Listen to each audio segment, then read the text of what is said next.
Olha, moradores de Duque de Caxias, na Baixada Fluminense, protestaram contra a morte de duas meninas, a Emily e a Rebeca. E agora nós vamos ao Rio de Janeiro. Duas crianças morreram vítimas de bala perdida na Baixada Fluminense. Duas crianças morreram em Duque de Caxias. 5 agentes... Duas crianças morreram em um tiroteio em Duque de Caxias, na Baixada Fluminense. Mais uma vez, a Baixada Fluminense é assunto nacional e o motivo não é positivo. O motivo é que Rebeca, de 7 anos, e a sua prima, Emily, que só tinha 4 anos, ia fazer 5 aninhos agora no dia 23. A família, inclusive, já tinha até comprado um vestidinho de princesa, mas esse vestidinho teve que ser usado no enterro dela. Rebeca e Emily, duas vítimas da violência que assola a região, se tornaram assunto na imprensa do país inteiro. O motivo? A gente vai conversar agora aqui no Baixada Cast, que só foi possível graças ao apoio, à grande ajuda da Malê, a Mércia, Alexandra Mércia, uma ativista cultural aqui da Baixada Fluminense, mas ela vai se apresentar pra gente. O Baixada Cast tá no ar.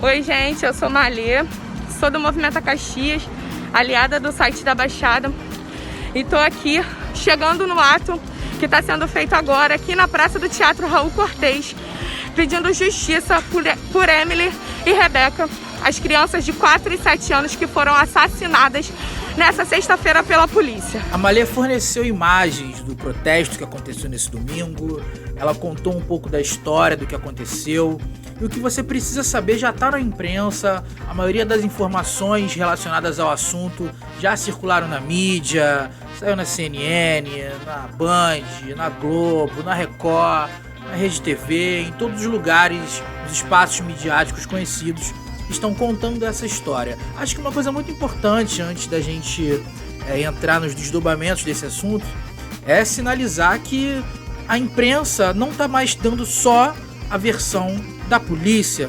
A imprensa está dando bastante destaque ao que a família está dizendo, principalmente o que a avó das meninas está dizendo, porque de acordo com ela estava chegando do trabalho e aí a polícia já chegou atirando. A avó de uma das crianças diz que os tiros partiram de policiais militares. Eles estavam parados na rua, simplesmente parados na rua. Eles não botaram nem a arma para fora. Eles dentro do carro eles não saíram, eles dentro do carro eles apontaram e atiraram. Eles simplesmente alvejaram as meninas. E não é só a dona Lídia que está afirmando isso não. Os parentes, moradores também da comunidade afirmam a mesma coisa. Que não houve nenhum tipo de confronto, que não houve nenhum tipo de ocorrência e a polícia realmente chegou atirando. No entanto, o que a polícia militar tem afirmado é que os policiais escutaram um barulho de tiro e foram atender o que estava acontecendo, foram lá acompanhar o que estava acontecendo. A polícia militar chegou simplesmente atirando na rua em que tinham várias crianças brincando, várias crianças da mesma família. E 2 tiros acertaram essas 2 crianças que foram para o hospital, mas não resistiram. A avó das meninas estava lá no ato hoje e ela contou que ela mesma foi quem tentou socorrer uma das crianças e não conseguiu. A criança estava indo de encontro a ela porque ela estava chegando do trabalho e foi interrompida. Tem uma informação importante a respeito do contexto daquele local. Aquele bairro, ele está sendo alvo de guerra, de facções. Inclusive o bairro tem diferentes nomes por causa das diferentes facções que disputam aquele território e que é um cenário que muitos lugares da Baixada Fluminense nunca nem sequer haviam experimentados antes mais ou menos ali de 2016, né, que foi o período dos Jogos Olímpicos, da Copa do Mundo, tudo isso, os mega eventos do Rio de Janeiro trouxeram um custo e esse custo foi pago pela Baixada Fluminense, com o aumento de uma criminalidade que não era comum aqui no território. Tem um outro dado também que vocês precisam acompanhar para entender o contexto e a figura grande dessa história toda. Só esse ano foram 22 crianças assassinadas sem nenhuma explicação, sem nenhuma justiça. E nós estamos indo para as ruas de novo pedir justiça, pedir um reparo para essas famílias. E no meio de toda essa discussão, tem pessoas que não entenderam a a profundidade, a quantidade de camadas que envolve esse assunto. E elas estão dizendo, não, porque vocês também têm que comentar sobre a morte do policial de Mesquita, que inclusive já foi encontrado, né, o suposto assassino, né, do policial. Só que o que as pessoas não entendem também é que, por exemplo, famílias como dessas duas crianças, essas duas crianças inclusive, elas não têm nem sequer quem as defenda. O policial militar, ele tem uma estrutura ali da polícia, da corporação, que está ali para lutar por justiça para ele, também para criar um ambiente de trabalho seguro para ele. Mas não é isso o que o policial tem, né? Já virou até um verdadeiro ditado popular que a Polícia Militar do Rio de Janeiro é a que mais mata e que também é a que mais morre no Brasil. Só que quando uma pessoa é vítima da Polícia Militar, sempre me vem à mente aquela história dos quadrinhos, alguns de vocês devem conhecer bem, que era o Watchmen, né? E aí tinha uma pichação nas paredes que falava assim, Who watches the Watchmen? Né? Quem é que vigia os vigias?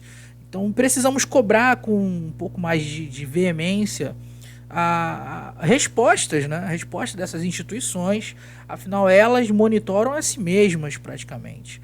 Então se nós, da população, não entendermos a importância de nos unirmos, nos organizarmos em volta desses assuntos, né, nós não teremos êxito no que está se tornando uma verdadeira batalha, né, da polícia militar em alguns casos, colocando a vida de cidadãos em risco. Óbvio, a razão da polícia militar de existir é servir e proteger, né? Quando alguém me rouba, eu vou reclamar na polícia.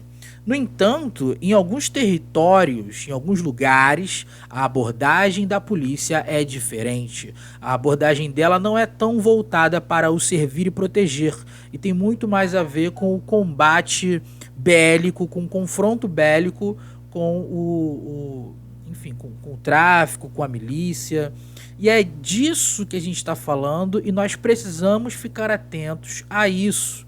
Porque a abordagem da polícia militar nessa história que a gente está contando hoje, ela de fato foi uma abordagem truculenta, de acordo com a própria população, e precisamos ouvir o que as pessoas estão dizendo.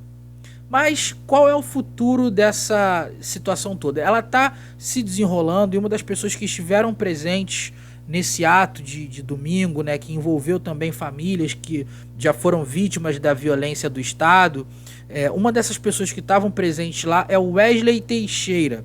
Ele é uma liderança social em Duque de Caxias e ele disse algo que chama muita atenção. Esse caso não acaba aqui. É importante vocês que estão filmando repercutirem. As pessoas se reuniram, se organizaram, criaram uma vaquinha já nessa segunda-feira. Ela tá no ar. Eu vou falar o endereço, mas ele vai estar disponível também no Twitter do Baixada Cast. Para quem tiver interesse de apoiar, que o endereço é vaquinha para Emily com Y, vaquinha para Emily e Rebeca.bond.org. O link vai estar no Twitter do Baixada Cast, que vocês já seguem, já conhecem, @BaixadaCast. E a gente vai deixar ele fixo lá por alguns dias, enquanto esse assunto ainda está em alta, está em voga, né? O motivo dessa vaquinha, né, é porque a família tem medo de represálias. Essas famílias precisam deixar o local onde vivem e, além disso, precisam garantir alguma subsistência mínima até que eles consigam se reestruturar. Então a meta é arrecadar R$100 mil, cerca de 50 mil para cada família nas próximas 2 semanas. Então temos aí mais ou menos até o Natal para arrecadar esse valor aí para ajudar essas famílias. É muito importante que as pessoas participem desde já, que chegue em qualquer valor, né? É uma situação muito crítica, muito grave. A gente falou muito hoje que não é natural que as mães enterrem seus filhos. Não é natural que o Estado negligencie a vida das pessoas nesse nível. E a gente sabe quais vidas são negligenciadas, aonde ficam essas vidas negligenciadas, qual a cor dessas pessoas que são negligenciadas. A cada 23 minutos morre um jovem negro. E só no Rio de Janeiro, esse ano, foram 22 crianças completamente inocentes, que perderam suas vidas. E muitas famílias desamparadas. muitas delas sem justiça, muitas delas sem encontrar o corpo, né, de seus entes queridos. E o ato de hoje veio muito para pedir essa justiça. A gente vai continuar indo para a rua pedindo justiça, pedindo amparo, pedindo que essas famílias não se sintam completamente vulneráveis, não se sintam mais vulneráveis do que as situações em que elas já são colocadas. Agora, o que cabe a nós, enquanto sociedade civil, é apoiar essa vaquinha e também acompanhar o caso, repercutir o caso.